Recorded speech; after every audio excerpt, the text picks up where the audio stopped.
올바르게 알고 대처하는 법 자세히 알아봅니다.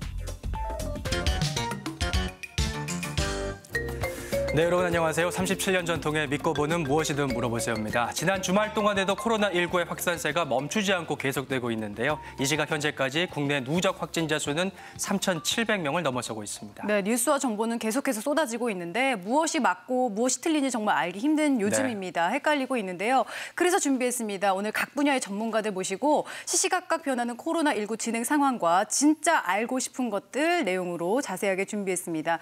방송 보시다 궁금하신 점 있으시거나 걱정되는 부분들 있으시면 문자나 티벗으로 문의 주시면 저희가 실시간으로 답해드리도록 하겠습니다. 자, 그럼 단도직입적으로 시시각각 변하고 있는 코로나19 상황 속에서 가장 많이 궁금해하시고 꼭 알아야 되는 신뢰할 수 있는 정보들 짚어드리도록 하겠습니다. 코로나19 이것이 진짜 궁금하다. 첫 번째 포인트인데요. 자고 일어나면 늘어나는 확진자 숫자, 코로나19 세포 침투력이 사스, 메르스의 1000배의 전파력일까? 이런 얘기들이 나오고 있는데 안 그래도 확진자 수가 너무 늘어나고 있어서 이게 정말 사실일까 좀 걱정이 되긴 하거든요. 이민혁 교수님 어떤가요? 예, 말씀대로 코로나19가 매우 전염력이 높다는 데에 대해서는 많은 연구자가 동의를 하고 있습니다. 중국의 난카이대의 연구 결과에 따르면은 코로나 바이러스 유전자 분석에서 스파이크 단백이라고 부르는 세포의 리셉터에 붙는 그러한 바이러스의 능력이 1000배 정도 더 높기 때문에 감염을 더 잘 일으킬 수 있다는 보고는 있는데요. 근데 이제 저희가 이 바이러스가 세포에 잘 붙는다고 하더라도 몸 안에 들어올 수 있는 기회를 원천적으로 차단을 하면은 저희가 바이러스 감염을 충분히 막을 수가 있거든요. 그래서 그런 부분들에 대해서는 저희가 개인위생이나 이런 것들을 철저히 하게 되면은 좀 잘 막을 수 있으니까 너무 이런 것들에 염려를 하지 마시고 개인위생 같은 것들을 좀 철저히 하시는 게 더 중요할 것 같습니다. 그렇군요. 네, 배 선생님 어떻게 보시나요?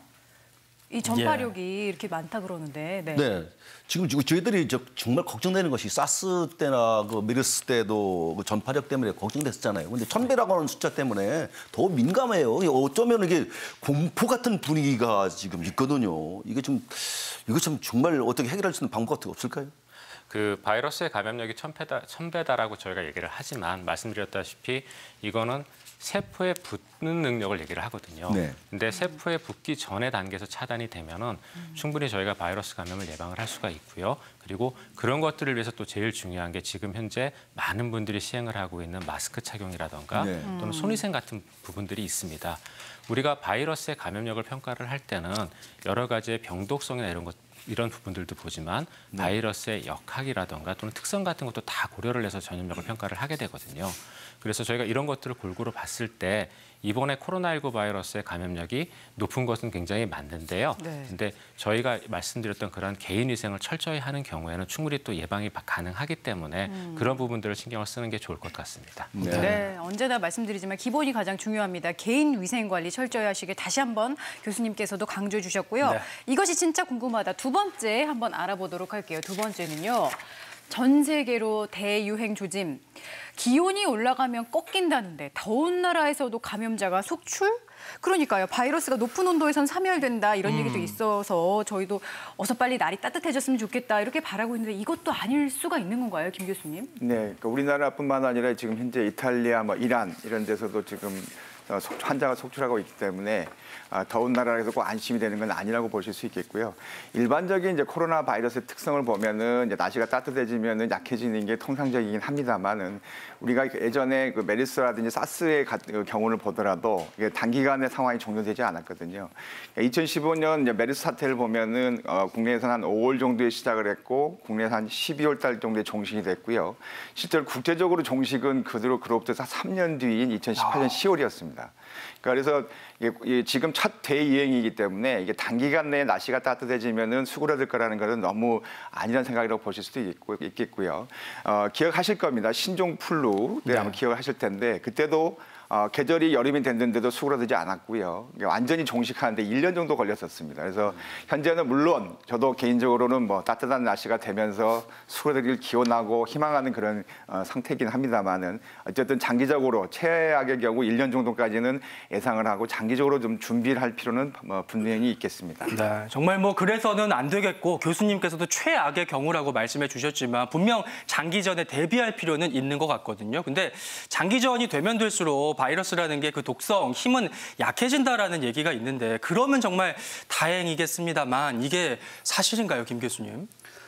지금 현재 전 세계적으로도 많이 환자가 발생하고 있는데요.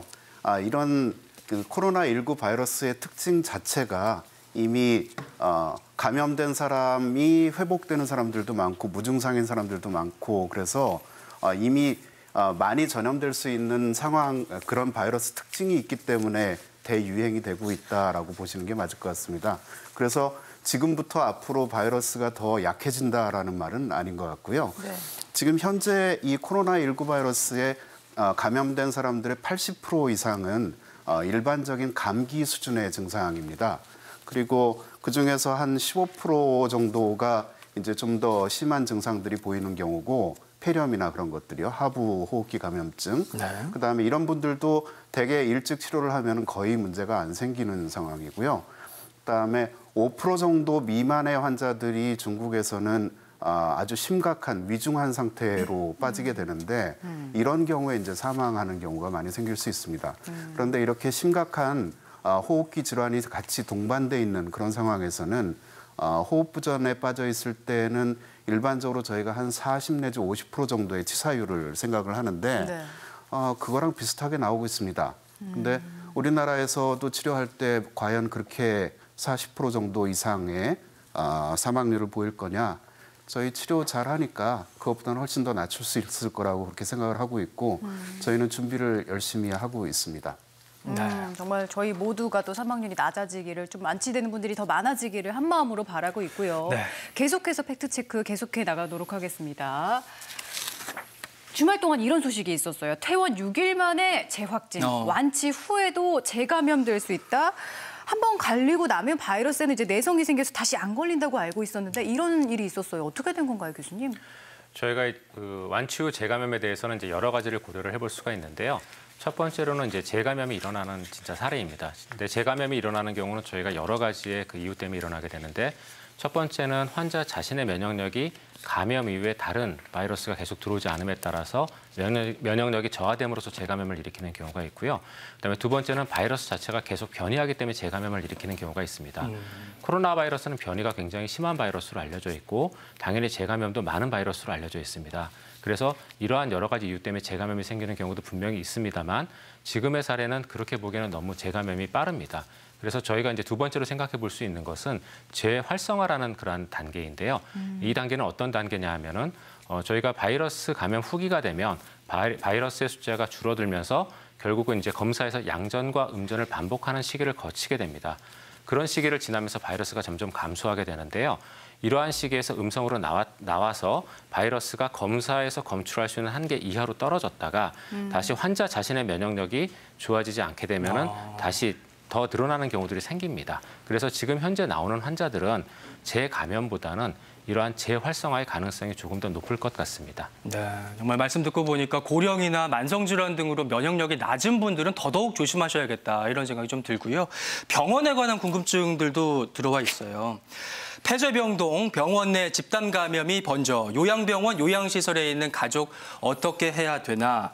뭐 당장 댁으로 모셔올 형편이 안 되는 경우도 있고 시설에서 전문적인 치료를 받아야 되는 경우도 있을 텐데 이런 분들 과연 어떻게 해야 될까. 가족분들 입장에서는 진짜 걱정이 많이 되죠. 네. 일반 병원에서도 지금 병원 내 감염이나 그런 상황이 생기지 않도록 굉장히 감염 관리에 신경을 쓰고 있습니다. 특히 이제 우려가 많이 되는 것은 일반 병원보다도 요양병원 같은 의료진이 적고 여러 가지 의료 인프라가 부족한 그런 병원들이 더 걱정이 많이 되는데 예전에 비해서는 굉장히 많이 좋아졌습니다.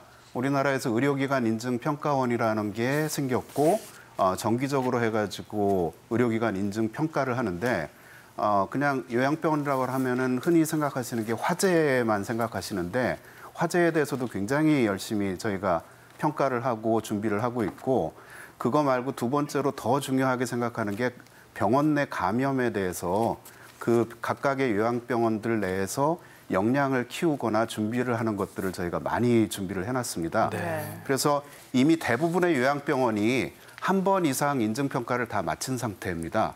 그래서 안에서 갖고 있는 역량이 충분하게 어느 정도는 있다라고 생각을 하기 때문에 그 역량을 충분히 연습한 대로 잘 발휘해 주시기를 저희가 기대를 하고요. 그다음에 이런 전국적으로 해가지고 환자가 많이 발생하는, 특히 어떤 특정 지역에서 많이 발생하는 그런 상황에서는 선제적인 조치 같은 것들도 좀 필요할 수 있어서 예를 들면은 이제 그 선제적으로 해가지고 코호트 격리라는 그런 개념도 있는데, 요양병원의 필수 인력들이 밖으로 나가지 않고 그 안에서만 있으면서 치료를 하고 외부에서 들어오지 못하게 하는 그런 방법들이거든요. 그래서 지금 가족분들 같은 경우에는 요양병원에 환자분이 계시는 분들 그런 같은 경우에는 방문을 자제하시는 게 상당히 도움이 됩니다. 네. 하지만 여러 가지 정보나 그런 것들은 전화나 여러 가지 방법을 통해서 다 확인이 가능하실 테니까 가능하면 방문을 자제하시고 그다음에 환자 상태가 변하는 거에 대해서 바로바로 연락을 받으실 수 있도록 전화를 잘 받을 수 있도록 그렇게 준비해 놓으시는 정도 하시면 되고, 여러 가지 준비가 많이 돼 있다라는 거를 믿으시고 그다음에 거기에 따라서 불안해하지 말고 대처해 주시면 될 것 같습니다.